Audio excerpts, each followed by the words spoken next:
नमस्ते दोस्तों, welcome back to the book butler, जहां किताबें सिर्फ पढ़ी नहीं जाती बल्कि महसूस की जाती है।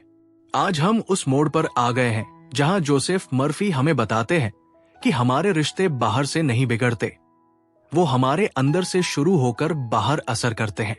हम सोचते हैं कि अगर सामने वाला बदल जाए तो रिश्ता सुधर जाएगा, लेकिन इस चैप्टर में मर्फी एक चमत्कारी रहस्य खोलते हैं। आपके रिश्तों की सेहत आपके सबकॉन्शियस की सोच पर निर्भर करती है। अब जरा रुकिए और खुद से पूछिए, क्या आप किसी से नाराज हैं? क्या कोई रिश्ता है जो आपको अंदर से तोड़ता है? क्या कोई ऐसा है जिसे देखकर आपको चिढ़, जलन या घुटन महसूस होती है? अगर हाँ, तो इस चैप्टर में आपके लिए मन के भीतर की दवा है। मर्फी कहते हैं कि हर बार जब हम किसी से नफरत करते हैं या उसके लिए मन में बुरे विचार रखते हैं, तो वो सिर्फ सामने वाले को नहीं, हमें ही सबसे ज्यादा नुकसान पहुंचाते हैं।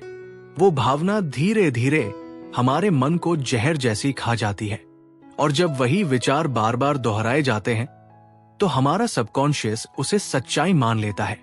अब सोचिए, अगर आप हर रोज अपने अंदर कहें, वो आदमी बहुत बुरा है, वो मेरी बर्बादी चाहता है, मुझे उससे नफरत है, तो आपका सबकॉन्शियस आपको किस दिशा में ले जाएगा? नकारात्मकता की दलदल में। लेकिन यहीं पर मर्फी हमें पलटने का रास्ता दिखाते हैं। वो कहते हैं, अगर आप चाहते हैं कि आपका रिश्ता ठीक हो तो सामने वाले को बदलने की कोशिश छोड़िए, खुद के सबकॉन्शियस को बदलिए। उन्होंने एक कहानी सुनाई। एक महिला अपने पड़ोसन से इतनी चिढ़ी हुई थी कि हर दिन अपने दोस्तों से उसके बारे में शिकायत करती थी। वो औरत तो बस दिखावा करती है, मुझे नीचा दिखाती है, सबके सामने मुझे शर्मिंदा करती है। मर्फी ने उसे कहा, तुम हर रात सोने से पहले अपने सबकॉन्शियस माइंड को ये आदेश दो, मैं उसे प्रेम, समझ और शांति भेजती हूं। मैं चाहती हूं कि वो सुखी रहे, खुश रहे। उस औरत ने पहले हंसकर टाल दिया, बोली, मैं उससे नफरत करती हूं, मैं उसके लिए अच्छा क्यों सोचूं? मर्फी बोले, तुम उससे नहीं, खुद से नफरत कर रही हो।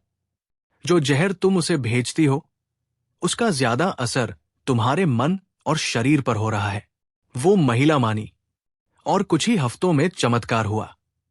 जिस पड़ोसन से वो चिढ़ती थी, वही अब धीरे धीरे उसका व्यवहार बदलने लगी। उनके बीच बातचीत शुरू हुई, और एक दिन दोनों हंसते हुए बाजार गई। मर्फी इसे कहते हैं सबकॉन्शियस कम्युनिकेशन।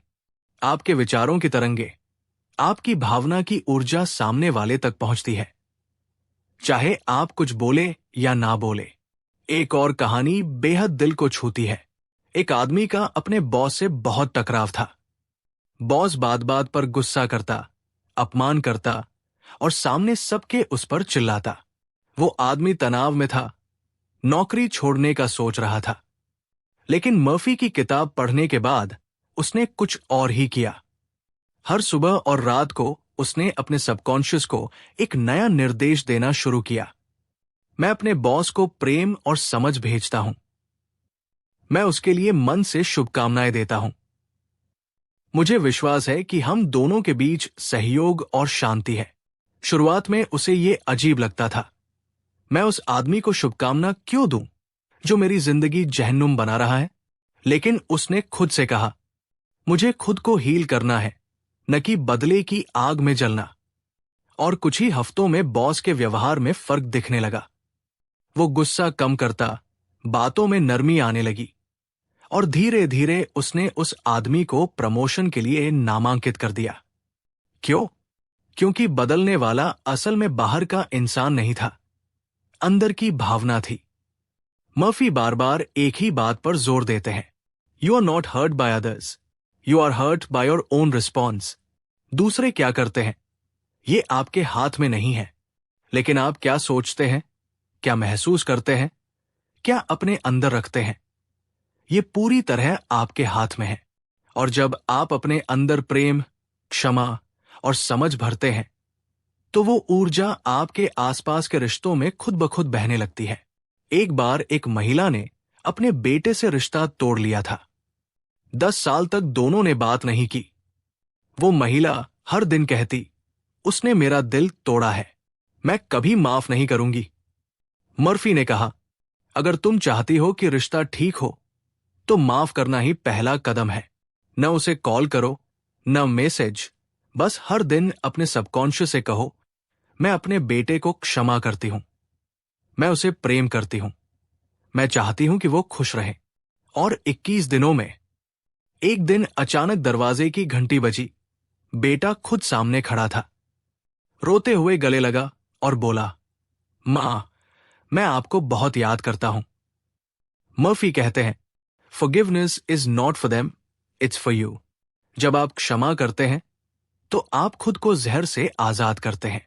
इस चैप्टर का सार ये नहीं है कि हर रिश्ता तुरंत सुधर जाएगा, बल्कि ये कि आपका इनर स्टेट इतना शांत और प्रेम से भरा हो जाए कि कोई भी बाहर की स्थिति उसे हिला न सके।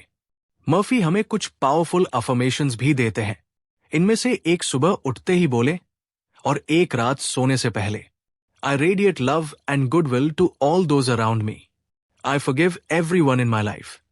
I release all negative thoughts. My mind is filled with peace. Divine love flows through me, healing all relationships. आप सोच सकते हैं, क्या सिर्फ इतना करने से रिश्ते सुधर जाते हैं? और मर्फी का जवाब है, yes, because your outer world is a reflection of your inner beliefs. अंत में एक सवाल आपके लिए, क्या आज आप किसी के लिए अपने मन में प्रेम, क्षमा और शुभकामना भेज सकते हैं, बिना उसे बताए, बिना कॉल किए, बस अपने भीतर से? अगर हां, तो आज ही कीजिए, क्योंकि शायद आपकी ये भावना ही अगले चमत्कार की शुरुआत हो। तो दोस्तों, ये था चैप्टर 16, एक ऐसा चैप्टर जो रिश्तों को बाहर से नहीं, भीतर से जोड़ने की कला सिखाता है। अगर आपको ये कहानी छू गई हो तो नीचे कमेंट कीजिए, आप आज किस रिश्ते को हील करना चाहते हैं? और अगर आप चाहते हैं कि अगला चैप्टर 17 भी इसी स्टाइल में आए, तो बस एक बार लिख दीजिए, यस बुक बटलर, आगे बढ़ो। जय हिंद। और याद रखिए, रिश्ते बाहर से नहीं बनते, वो तो आपके अंदर के प्यार, माफी और मन की शांति से खिलते हैं।